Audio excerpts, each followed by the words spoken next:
There's a moment, just before you walk down the aisle, where you're supposed to feel weightless. Floating.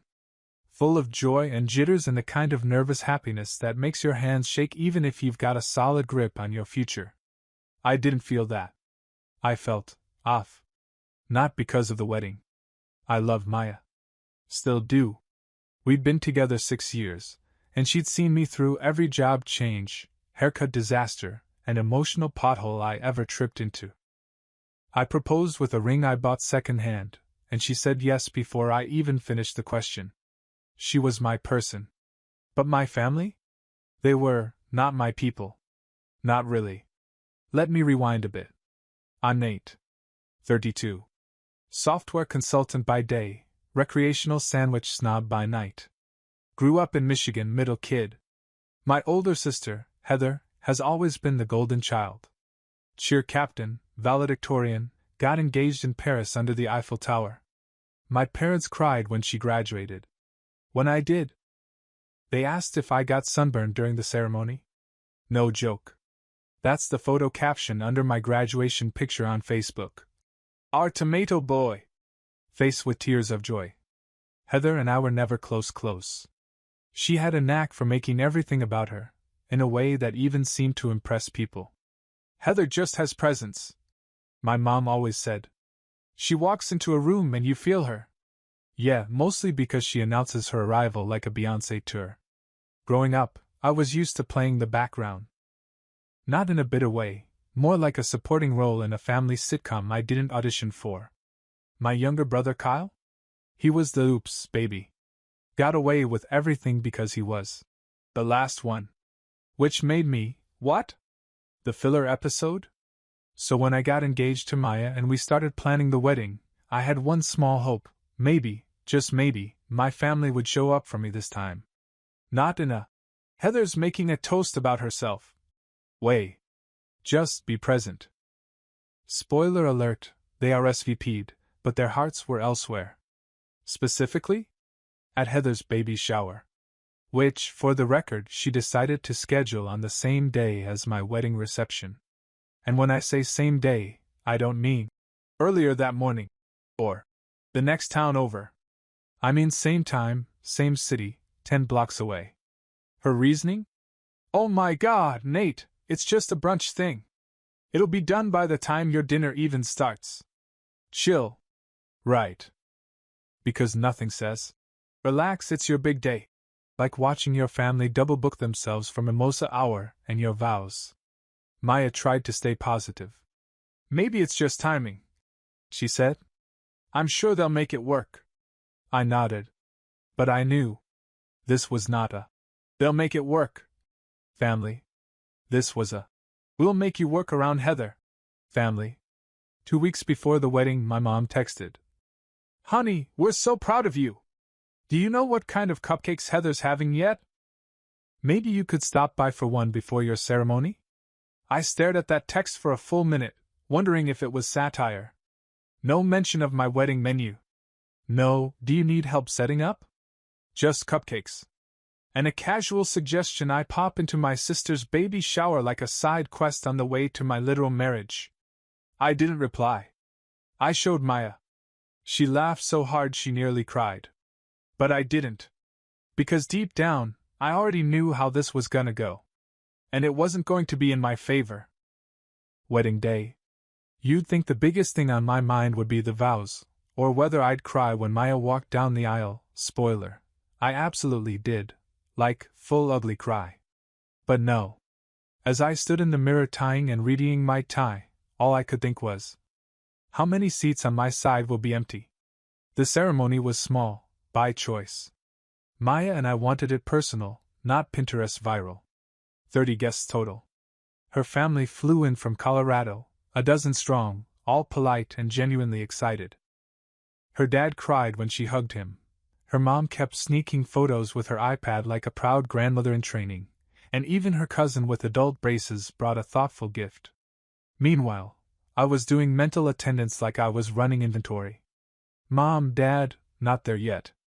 Heather, still at brunch. Kyle, no reply since last night's. Bro can't wait for the open bar. Uncle Greg RSVP'd yes. He showed up in a Hawaiian shirt. And then left right after the ceremony because he had to take his dog to therapy. That's not a euphemism. The dog has actual sessions. The ceremony itself was beautiful. Maya looked like she stepped out of a dream I didn't think I deserved. We said our vows under an arch Maya's brother built. The sun hit the windows just right. And for a moment, it didn't matter who wasn't there. But then came the reception. The room was split in two, a long hall with tables on either side of the dance floor. Her side? Packed. Buzzing. Laughter, clinking glasses. One of her aunts brought a karaoke machine uninvited and no one even minded. My side. 6 people. 2 were my college friends who barely knew anyone else. One was my old neighbor Doris, who brought a book because receptions can be long. The other 3 were coworkers who mostly just wanted cake and to see if Maya's sister was single. I stood in the middle of that room, looking around, trying to act like it didn't matter. But it did. It mattered because I had 32 years of "We'll be there for you" echoing in my head, and when the music started, all I heard was crickets on my side of the floor. The DJ played September by Earth, Wind and Fire, my pick. The dance floor filled up on Maya's side. Her cousin did the worm. Her grandma did the robot. Someone formed a conga line. And my mom? She was at Heather's baby shower posting photos of tiny shoes and an avocado-shaped cake with the caption, "The real celebration today, 2 hearts baby #baby girl coming soon." No tag. No mention. Not even a "Congratulations to my son." Just that. I stood behind the DJ booth pretending to check the playlist while scrolling her feed. Each photo hit like a slap. Heather posing with balloons that said, "Oh baby!"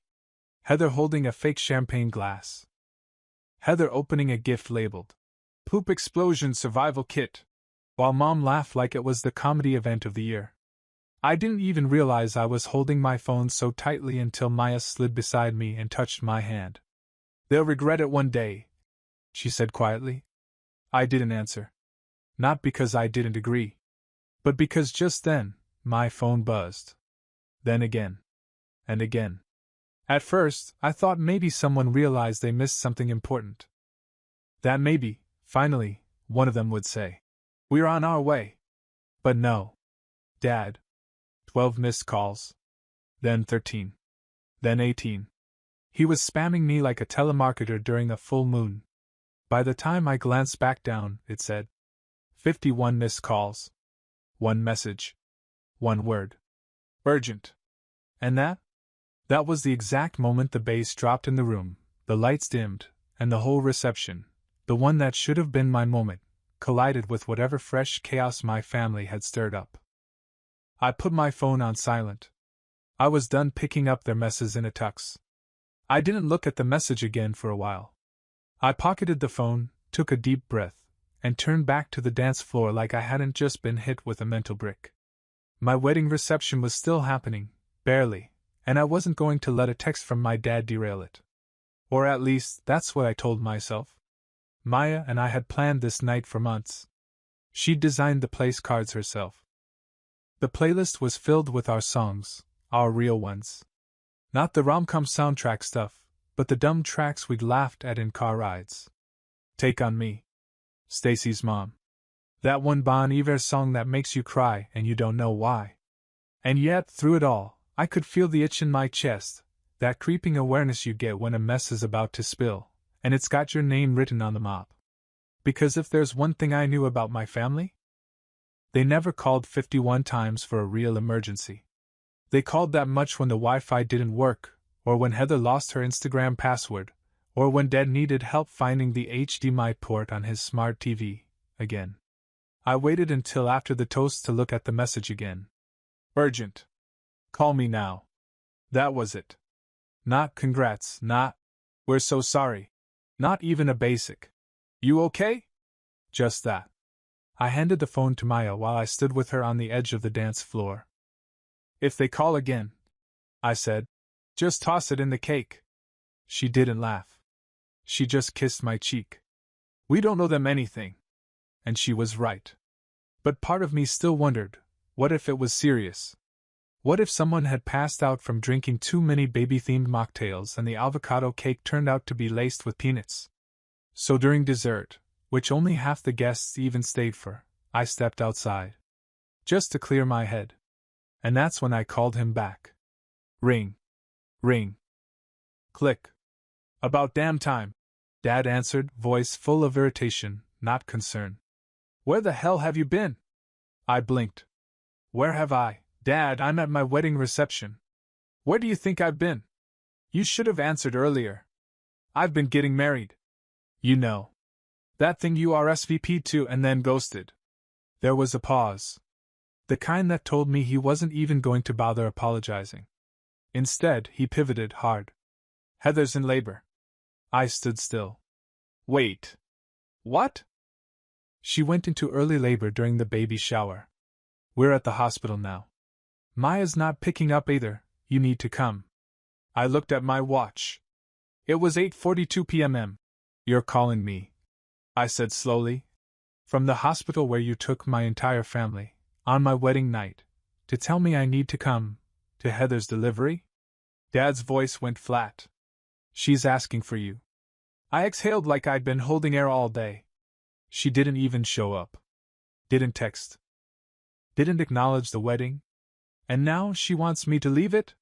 She's scared. I was scared walking into that empty room and seeing my side of the hall look like a freaking ghost town. You're being dramatic. He snapped. No, I said, suddenly calm. I'm being honest. Then I added, put Mom on the phone. A shuffle. Then her voice, tight, weepy. Nate, honey, we're so sorry about the timing, but she's our baby. You know how early labor can go, and she asked for you. I asked for you? I said. I asked both of you to be there. Just once. To show up for me. And you didn't. You had the location. You had the date. And instead, you went to a brunch with diapers and duck-themed cupcakes. She's giving us a granddaughter. I was giving you a daughter-in-law. A family. A moment. Silence. I could hear beeping in the background. Someone wheeling a cart. A nurse talking gently. It felt like I was intruding on something intimate, but not mine. Never mine. You're still welcome to come, Mom said eventually. She'd love to see you. I stared out across the parking lot, at the venue lights flickering like they were trying to stay cheerful for me. Yeah, I said. I bet she would. Right after she erased the date of my wedding from her phone and replaced it with a baby shower invite. Nate. No, I said. I'm not coming. Sweetheart, don't be like this. I'm being like this, I said, because for once, I'm choosing me. And then? I hung up. After I hung up, I just stood there for a moment, outside the venue, tie loosened, staring at the sky like it had something helpful to say. Spoiler, it didn't. But it was quiet. And after that phone call, quiet was the only thing keeping my head from exploding. When I went back inside, Maya looked up immediately. Her eyes flicked to my face, searching, reading me like she always did. I didn't say anything. I just shook my head. She nodded once. That was all we needed.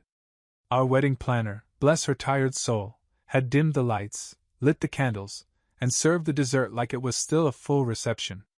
Even though half the seats were empty and the dance floor looked like a COVID-era wedding throwback. There was a cupcake tower. Maya made it herself. No bakery. No fondant.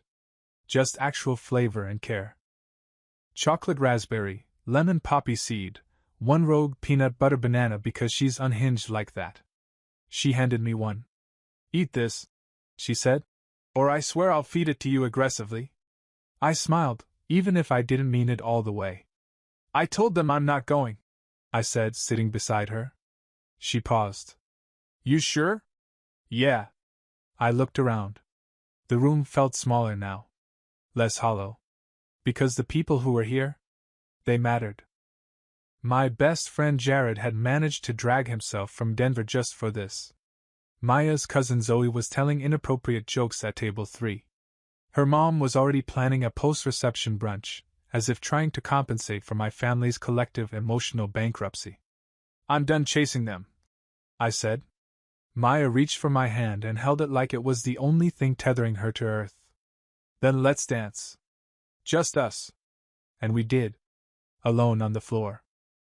Surrounded by flickering candles and plates that hadn't been touched on my side. It should have felt tragic. But it didn't. It felt clean. Peaceful. Free.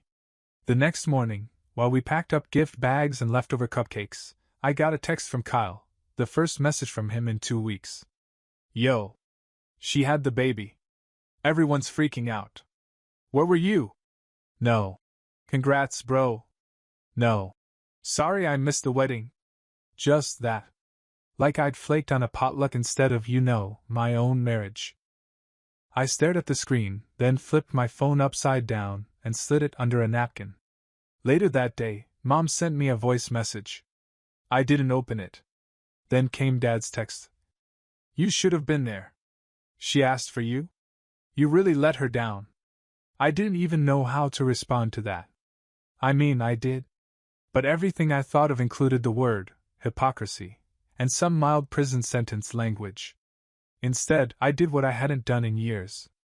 I blocked them. Not forever. I wasn't making it dramatic. But for the first time, I gave myself permission to put the volume down on people who'd spent years treating me like background noise, until they needed something. I turned back to Maya, who was currently arguing with a hotel concierge about whether or not we could take the rest of the centerpieces home.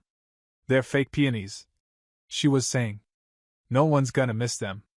"You're terrifying," I said, wrapping my arms around her from behind. "I'm your terrifying," she said, grinning. And that was the only family I needed that day. We were barely 24 hours into being married when the family group chat lit up like it was the 4th of July, and I'd personally set fire to the flag. First came the baby photos. Heather, smiling from her hospital bed, clutching a 6-pound wrinkly potato in a pink hat.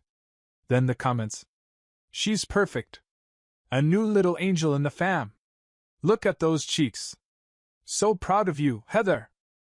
2 hearts. Then came one from Mom. She was so brave. No epidural. Just strength and love, red heart. Which would have been a lovely sentiment, if the message directly before it wasn't from Maya, who finally snapped. And meanwhile, her brother got married to the love of his life, in a room that looked like the DMV waiting area. Just strength and neglect, red heart. Silence. I nearly choked on my cereal. It was 8:07 a.m. And I had no idea Maya had even unmuted the family group chat, let alone loaded a sarcastic nuke into it. Then Kyle responded. "Not the time, Maya." And Maya replied, instantly. "When is the time, Kyle? Between the gender reveal and the baby's first word? Or should we wait until you all forget our anniversary too?" Heather finally chimed in. "You seriously think this is about you?" I didn't reply. Not yet. I was curious to see how deep they dig themselves. Dad jumped in. "Can we please not ruin this moment with drama?" Mom added. "This was never about choosing sides. We love all our children equally." Ah, yes. The classic phrase spoken exclusively by parents who definitely, provably do not. Maya turned to me. "Say something. Please." So I did. "Mom, Dad, if you love us all equally, why were 27 people at Heather's shower and 6 at our reception?" No reply. So I followed up. "And don't say scheduling issue. You knew the date 6 months ago. You picked it. You RSVP'd to it. Still nothing.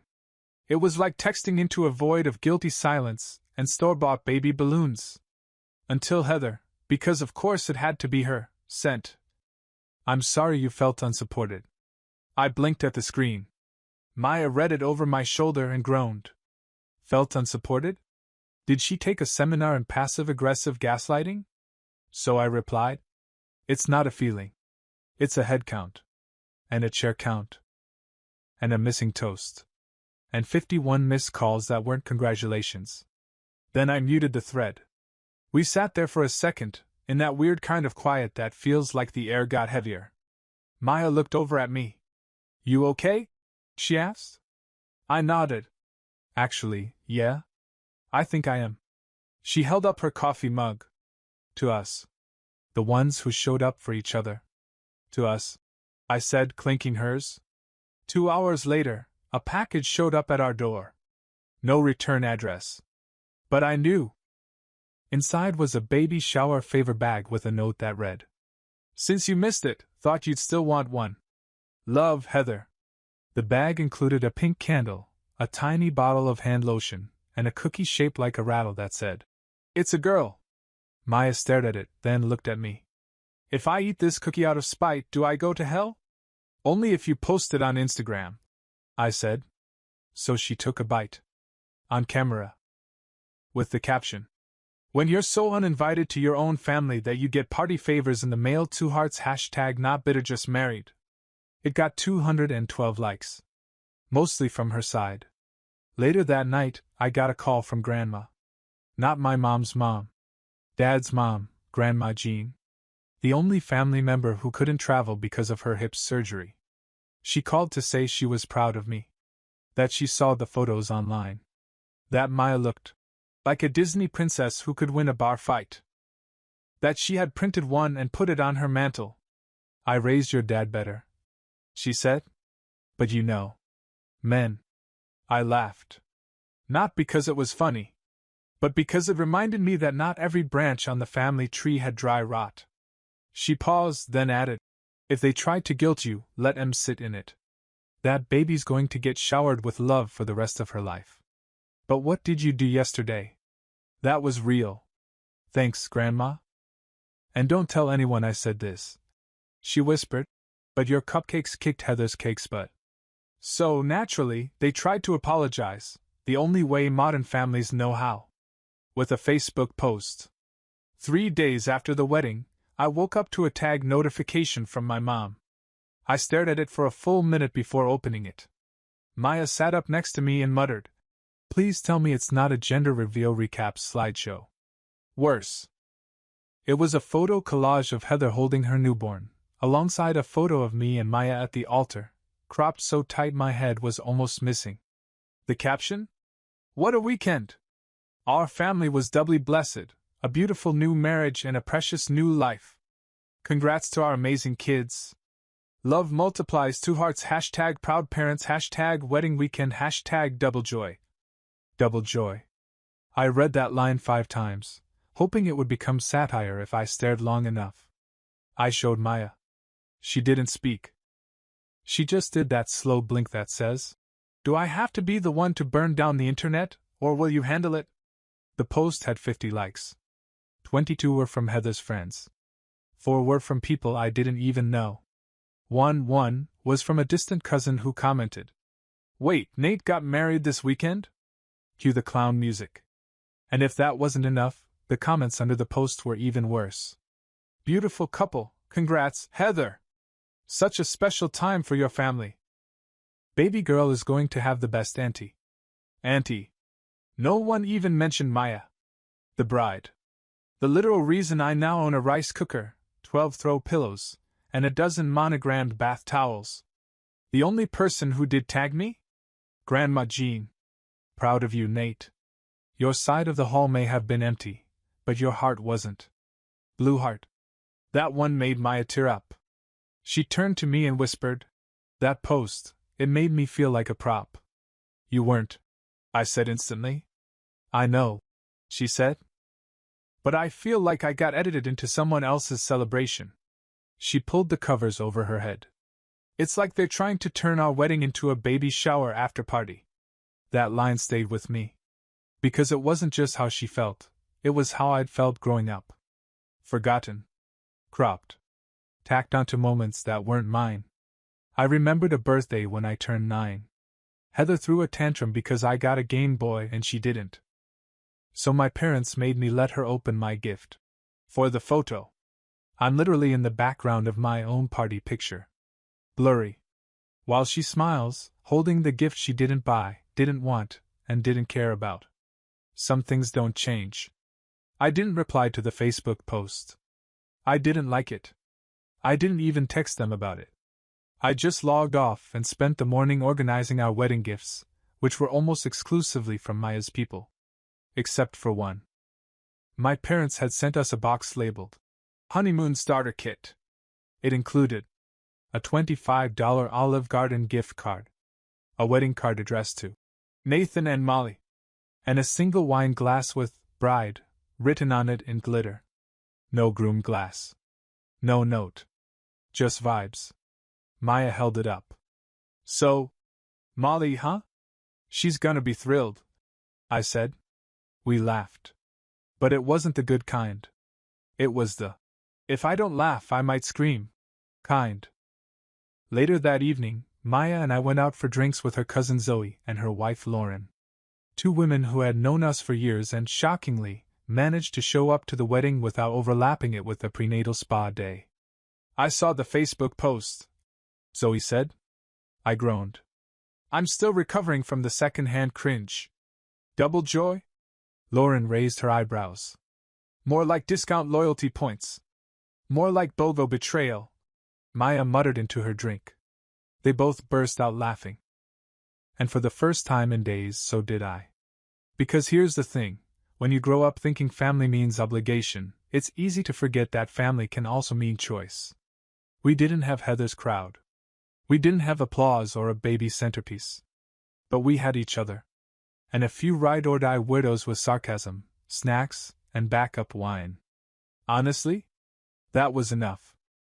A week after the wedding, Maya and I were back in real life, if real life meant unboxing waffle makers and writing 36 thank you cards. We hadn't spoken to my parents since the Facebook fiasco. Until I got a text from Dad. Family dinner Sunday. Be there. No question mark. No. Would love to see you. Just a flat command, like he was calling a staff meeting and I was expected to bring the Q3 updates and mashed potatoes. Maya glanced at the message and said, If you want to go, I'll come with you. But only if I get to wear something intimidating and say interesting after every sentence your mom says. That almost made it worth it. But no. I didn't want her anywhere near that dinner. I'll handle it, I said. So Sunday evening, I drove over to my parents' house, the same house I grew up in, the one with Heather's honor roll certificates still hanging in the hallway and exactly 0 pictures of me past age 15. I knocked, even though I knew I didn't have to. Mom opened the door like she'd been waiting all day. Hi, honey, she said, all soft and sugar. I stepped inside. The dining table was set like it was Thanksgiving.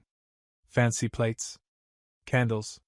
Even cloth napkins folded into swans. They were trying. But it felt like a play.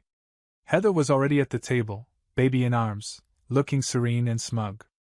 Kyle sat beside her, probably regretting every life decision that led to fatherhood.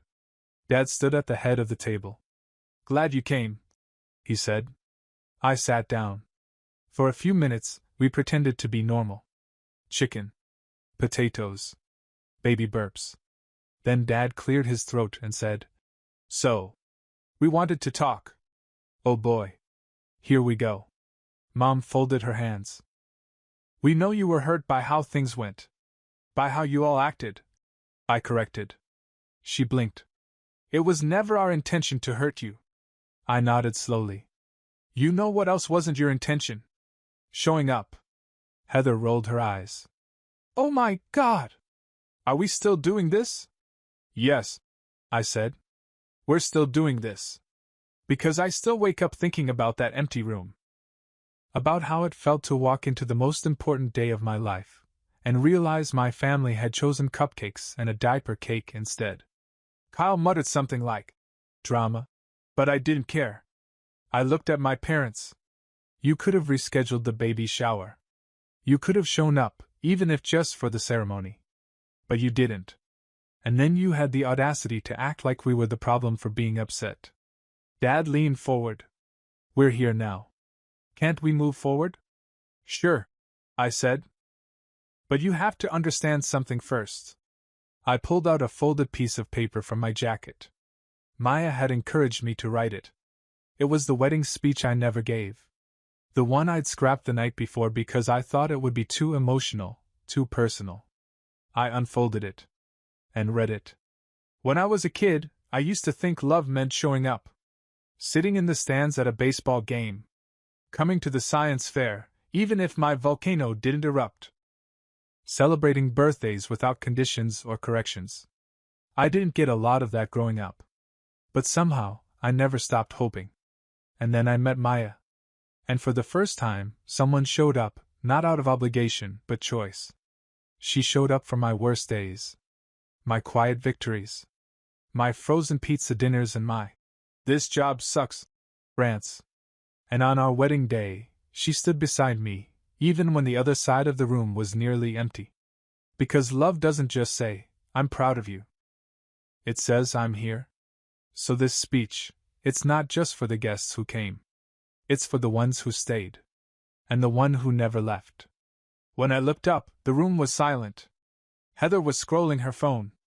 Mom was dabbing her eyes. Dad just stared.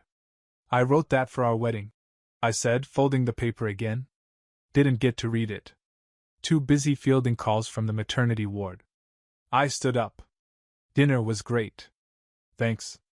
But this doesn't fix anything. Then I walked out. 2 days after the dinner, I got a text from Heather. "You're seriously acting like we ruined your entire life over one missed event." I didn't reply. She followed up. "You're a grown man crying over chairs. Get over it." Still no reply. A few hours later, Maya came home from work with a giant grin and a paper envelope. "Guess who sent us an actual letter?" she said, waving it. It was from Grandma Jean.